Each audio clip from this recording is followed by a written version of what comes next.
Good morning students. Zoology practical में आज हम पढ़ेंगे बर्ड्स और मैमल्स की स्किन का उदग्र काट यानी vertical section of skin of birds and mammals. तो सबसे पहले स्टार्ट करते हैं पक्षियों की त्वचा का उदग्र काट।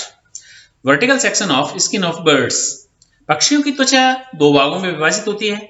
सबसे बाहरी जो लेयर होती है उसे एपिडर्मिस और उसके नीचे डर्मिस स्थित होती है। एपिडर्मिस जो होती है वो शुष्क होती है, सूखी होती है और बहुस्तरीय होती है, यानी कोशिकाओं की कई लेयर उनमें पाई जाती हैं। इसका सबसे निचला भाग स्ट्रेटम मैल्पिगिन होता है, जिसमें इसकी कोशिकाएं निरंतर विभाजित होती रहती हैं, यानी उसमें एक तरह से विभाज्योतक पाया जाता है और उसकी कोशिकाएं निरंतर कोशिकाओं का निर्माण करके ऊपर के स्तरों का निर्माण करती जाती हैं और ऊपर की तरफ धकेलती जाती हैं। सबसे बाहर का जो स्तर है वो स्ट्रेटम कॉर्नियम कहलाता है, जो चपटी शल्क जैसी कोशिकाओं का मिलकर बना होता है। ये एक पक्षी की कोशिका का वर्टिकल सेक्शन है, त्वचा का वर्टिकल सेक्शन है, जिसमें ये सारी चीजें एक पंख उगते हुए दिखाया गया है। इसमें ये एक विंग्स है, फीदर है। फीदर का डेवलपमेंट किस प्रकार से होता है? क्विल फीदर है, इसमें बार्बल्स दिखाई दे रहे हैं। ये ऊपर वाला जो पोर्शन है इसका स्ट्रेटम कॉर्नियम है, उसके ठीक नीचे स्ट्रेटम मैल्पिगिन है, उसके ठीक नीचे स्ट्रेटम कॉम्पैक्टम और स्ट्रेटम स्पॉन्जियोसम, और फिर ये सबक्यूटेनियस लेयर्स पाई जा रही हैं। ये फैट्स, इसमें बीच बीच में फैट सेल्स होती हैं। ये डर्मल पेपिला हैं, जिससे आगे चल करके और इसका फीदर्स का निर्माण होता है। ये ब्लड कैपिलरीज हैं जो ब्लड सप्लाई करती हैं। ये इनवॉल्यूंटरी मसल्स हैं जो इसमें कॉन्ट्रैक्शन रिलैक्सेशन प्रोवाइड कराती हैं। और इस प्रकार से ये पक्षी की त्वचा का उदग्र काट है, जिसमें एपिडर्मिस भाग, ये वाला यहाँ से यहाँ तक एपिडर्मिस भाग, और ये इसके नीचे वाला भाग ये डर्मिस भाग, यानी दो भागों में डिवाइड रहता है। पादों की जो अधिचर्म है उस पर शल्कों का निर्माण होता है, किंतु शरीर की शेष भागों की जो अधिचर्म है उस पर फीदर्स बनते हैं, क्योंकि पक्षियों की जो त्वचा है वो पूरी फीदर्स से ढकी हुई रहती है। फीदर्स फॉलिकल में उपस्थित होते हैं और चर्म में धसे हुए रहते हैं। चर्म यानी डर्मिस अपेक्षाकृत पतली परत होती है जो संयोजी ऊतक, रक्तवाहिनियों और तंत्रिकाओं से मिलकर बनती है। चर्म एक ऊपर की और निचली की दो परतों में डिवाइडेड रहती है। इन दोनों परतों के बीच में संवहनीय परत होती है, यानी वस्कुलर लेयर पाई जाती है, जिसमें रक्तवाहिनियां और वसा कोशिकाएं खूब सारी पाई जाती हैं। तो ये था पक्षियों की उदग्र काट। उसके बाद में आगे चलते हैं, स्तनियों की उदग्र काट में क्या क्या दिखाई देता है। Vertical section of skin of mammals.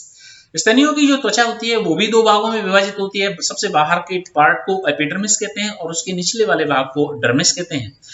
Dermis के भीतर अधिचर्म या हेयर फॉलिकल होते हैं, जिनके बाल बाहर निकलते हैं। अब चूंकि स्तनियों बालों का पाया जाना स्तनियों का कैरेक्टरिस्टिक फीचर है, इसमें फीदर तो होते नहीं है पक्षियों की तरह, इसमें स्तनियों में बाल होते हैं, तो बालों का पाया जाना इनका कैरेक्टरिस्टिक फीचर है, इसलिए इनकी त्वचा पर बाल पाए जाते हैं। एपिडर्मिस बहुस्तरीय होती है और उसमें सामान्यतः 4 परतें पाई जाती हैं। सबसे बाहर की जो परत है वो स्ट्रेटम कॉर्नियम कहलाती है। उसके बाद में नीचे होती है उसकी स्ट्रेटम ल्यूसिडम, उसके नीचे होती है स्ट्रेटम ग्रेनुलोसम और सबसे नीचे होती है स्ट्रेटम मैल्पिगियन, जिसे जर्मेनल लेयर भी कहते हैं, और वो विभाजित होकर के ऊपरी परतों का निर्माण भी करती है। ये एक त्वचा का उदग्र काट है जिसमें बताया गया है ये स्ट्रेटम कॉर्नियम सबसे ऊपर वाली भाग, और उसके नीचे पिगमेंटेड लेयर है, और उसके नीचे ये स्ट्रेटम जर्मिनेटम है, स्ट्रेटम स्पाइनोसम जिसमें स्पाइन की जैसी संरचनाएं पाई जाती हैं, और ये स्ट्रेटम बेसेल है, यानी बेसिक भाग है, सबसे निचली वाली परत है स्ट्रेटम बेसेल, और उसके नीचे फिर ये डर्मिस है, यानी यहाँ से लेकर के यहाँ तक का भाग पूरा डर्मिस है। डर्मिस बड़ा भाग होता है और एपिडर्मिस छोटा भाग होता है। एपिडर्मिस में मल्टीलेयर्ड है लेकिन फिर भी ये छोटा भाग होता है कंपैरेटिवली। डर्मिस में धसे हुए ये बालों की संरचना है, ये हेयर फॉलिकल से हेयर निकले हुए इनका डेवलपमेंट होता है, और ये इसके साथ साथ ये स्वेट पोर्स भी पाए जाते हैं। इसमें ये सीबेसियस ग्लैंड्स भी पाई जाती हैं, और कुछ अन्य प्रकार की जो प्रेशर रिसेप्टर ऑर्गन भी पाए जाते हैं इनके स्किन के अंदर, जिसमें पिशियन कॉर्पसेल्स कहते हैं उनको। Hair follicle, papilla of hair and nerve fibre, artery और वेन्स, जो ब्लड सप्लाई के लिए आर्टरी और वेन्स दोनों होती हैं। ब्लू कलर से वेन दिखाई गई हैं और रेड कलर से आर्टरीज दिखाई गई हैं। उसके साथ साथ लिम्फ वेसल्स होती हैं। रूफिनी की कॉर्पसेल्स भी होती हैं जो प्रेशर रिसेप्टर होते हैं। इसके साथ साथ स्वेट ग्लैंड्स भी पाई जाती हैं जो एक स्वेट नलिका के द्वारा बाहर स्किन पर खुलती हैं, इनमें से पसीना बाहर निकलता है। और इस प्रकार ये पूरा भाग यहाँ से यहाँ तक का ये एपिडर्मिस, और ये इसके नीचे डर्मिस और उसके नीचे हाइपोडर्मिस और फेशिया। इस प्रकार ये स्तनधारियों की त्वचा की ऊतक है। सबसे बाहर का स्तर स्ट्रेटम कॉर्नियम होता है जो चपटा और केंद्रक विहीन कोशिकाओं का बना होता है। दूसरा भाग स्ट्रेटम ल्यूसिडम होता है जिसकी कोशिकाएं चपटी और पारदर्शी होती हैं, केराटिन युक्त होती हैं।